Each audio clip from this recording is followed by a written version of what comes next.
Le message du jour vous est présenté par notre frère Marc. Salut, chers bien-aimés de notre Père Céleste. Je crois qu'un ce lundi matin, ça ne ferait pas de mal pour une fois que j'aborde un sujet qui concerne le leadership de l'Église et les besoins des jeunes générations.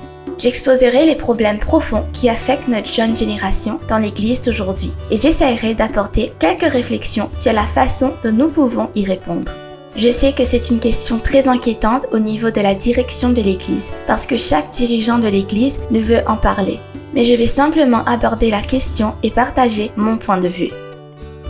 Notre référence biblique d'aujourd'hui est 2 Rois 2, versets 1 à 14, qui relate l'histoire du prophète Élie et de son assistant ou étudiant Élisée, et aussi l'événement qui a eu lieu près du Jourdain.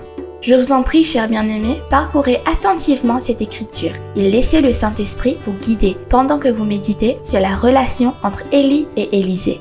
Que Dieu vous bénisse tous. Bien-aimés, nous vivons dans une génération qui brûle d'envie, passionnée de faire entendre sa voix et que ses idées soient prises au sérieux. Tout leader qui ne reconnaît pas cela est voué à l'échec. La raison en est que la jeune génération croit que les dirigeants semblent ignorer les défis du futur. Ils croient que de nombreux dirigeants sont endormis au volant, comme meneurs, ou du moins intoxiqués par les systèmes du passé. Bien-aimés, au cours des 40 dernières années, le rôle d'un pasteur a subi une métamorphose. Si vous comparez les critères d'un pasteur efficace en 1980 et celui d'un pasteur du 21e siècle, vous découvrirez que les deux ont si peu de similitudes qu'il serait impossible d'évaluer avec la même mesure. Bien-aimés, cette jeune génération a les caractéristiques suivantes. Premier, enfants de maison. Deuxième, leur première année ont été passées dans des garderies. Troisième, ils ont été contraints de faire face aux défis des familles monoparentales. Quatrième, ils ont observé le déclin moral de cette société.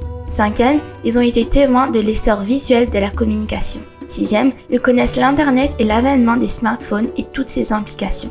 Septième, ils font face aux défis, comme établir une vie avec un semblant de normalité face au terrorisme, à la guerre entre nations et aux effets accablants de la pandémie de Covid-19.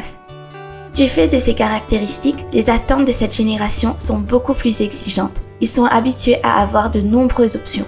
Demain, nous continuerons avec ce message. De votre côté, essayez simplement de comprendre pourquoi les choses sont comme elles sont au niveau de l'Église et essayez d'être juste et réaliste dans votre évaluation.